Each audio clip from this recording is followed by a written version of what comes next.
All right मंडळी. So जी मंडळी आपल्या चॅनलवर बऱ्याच वर्षांपासून जुळलेली आहे, त्या सगळ्यांना ठाऊक आहे, की आपण नेहमीच या गोष्टीचं कौतुक केलंय, किंबहुना स्वागतच केलंय, की जेव्हा-जेव्हा मराठी फिल्म्समध्ये नवीन-नवीन व्यक्तींना संधी दिली जाते. मग त्या नवीन व्यक्ती महाराष्ट्राच्या हास्यजत्रेतले कलाकार असू शकतात किंवा कुठला इन्फ्लुएन्सर असू शकतो किंवा कुणी नवीन असू शकतं.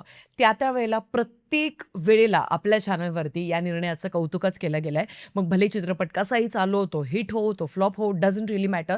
पण ॲटलीस्ट नवीन चेहरे येतात. नव्या पद्धतीने ते प्रयत्न करतात ॲक्टिंग करण्याचा. नव्या पद्धतीने इम्प्रोव्हायझेशन्स होतात सेटवरती. नव्या पद्धतीने सिनेमा आपल्या सगळ्यांसमोर येतो एका फ्रेश पर्स्पेक्टिव्हसोबत आणि त्याचमुळे काहीतरी तर हालचाल होते ना. ती हालचाल मला आवडते आणि त्याचमुळे आता भूतम भयम नावाचा एक मराठी सिनेमा येतोय आपल्या सगळ्यांच्या भेटीला. मी थंबनेलवरती का लिहिलंय, की मराठीतला एकाकी सांगते. आजच्या व्हिडिओमध्ये सगळं काही सांगते. आता ज्या व्यक्तींना आशिष चंचलानी कोण हे माहिती नाहीये त्यांच्याकरता मी सांगते. ऑफकोर्स तुमच्या सगळ्यांपैकी जे मिलेनियल्स असतील किंवा जेन असतील त्या सगळ्यांना माहिती आहे, की आशिष चंचलानी एक खूप मोठा यूट्यूबर आहे. पण काही बूमर्स जनरेशनच्या रेंजमधल्याही व्यक्ती आपल्या चॅनलशी जुळलेल्या आहेत. त्याच्यामुळे त्यांच्याकरता मला सांगायचं आहे. तर हिंदी भाषेतले जेवढे यूट्यूबर्स आहेत त्या सगळ्यांमध्ये ज्याची सगळ्यात जास्ती फॉलोविंग आहे, तर त्या एका रेंजमध्ये ज्याही 4 ते 5 यूट्यूबर्सचं नाव घेतलं जातं त्यापैकी एक म्हणजे आशिष चंचलानी. अर्थात याने काही कॉमेडी स्केचेस वगैरे अशा प्रकारचे व्हिडिओज बनवून पॅन्डेमिकचा अख्खा काळ आपल्या सगळ्यांचं मनोरंजन केलेलं आहे.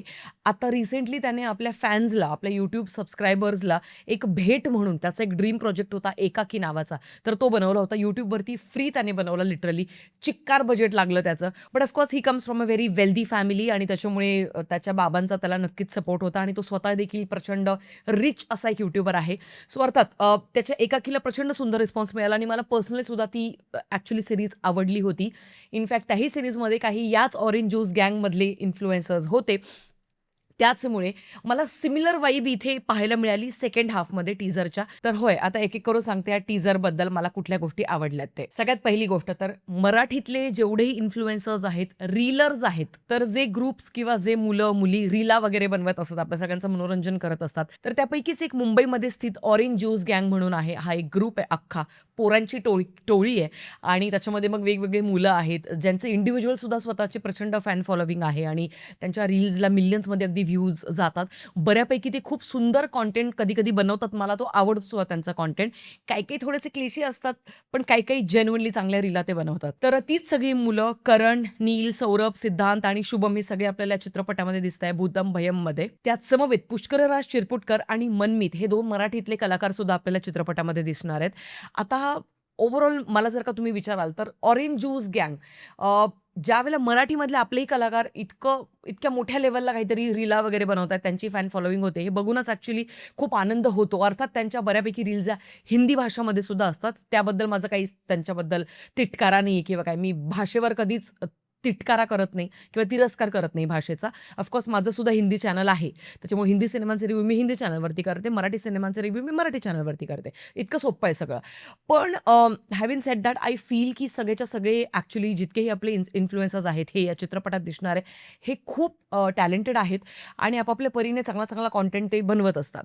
आता त्याचमुळे काय होते, की चित्रपटाकडे जेव्हा मी बघते, तेव्हा तो आपसूक एक ट्रस्ट निर्माण होतोय माझ्या मनामध्ये, की ओव्हरऑल टीझर ज्या पद्धतीने कट केलेला आहे, तुम्ही जर का बघाल, तर 2 वेगवेगळे जॉनरा आपल्याला टीझरमध्येच पाहायला मिळत आहे आणि ही फार ब्रिलियंट स्ट्रॅटेजी होती I feel by the makers, की त्यांनी टीझर जो आहे, तो सुरुवातीला एक सुरू होतो एक वेगळा कॉमेडी, ड्रामा त्या एका जॉनरामध्ये आपल्याला वाटतंय, की अरे काहीतरी मज्जा-बिज्जा प्रत्येक कॅरेक्टरचं इंट्रोडक्शन केलं जातंय आणि मग एक हसवत, खेळवत आपल्याला चित्रपट मनोरंजन करणारा असेल, असं आपल्याला वाटत राहतं. तितक्यात लगेच हॉरर जॉनरामध्ये याचा टीझर आपल्याला घेऊन जातो आणि मग आपल्या लक्षात येतं, की अरे हां, या चित्रपटाचं नाव ॲक्चुअली भूतम भयम आहे.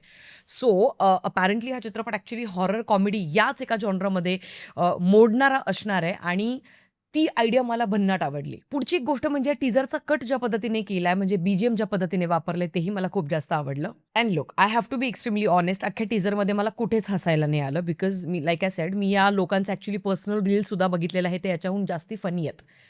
होय.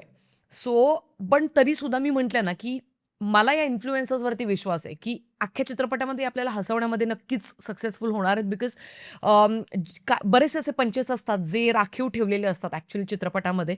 तर तसं काहीतरी चित्र इथे असेल अशी मी आशा बाळगते.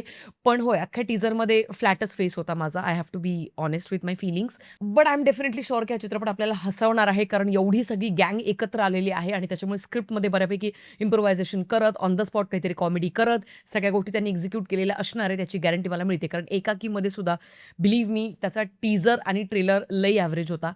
पण ॲक्चुअलमध्ये मला ती सीरीज आवडली होती. म्हणजे काही-काही पंचेस जेन्युइनली लँड होत होते तिथे.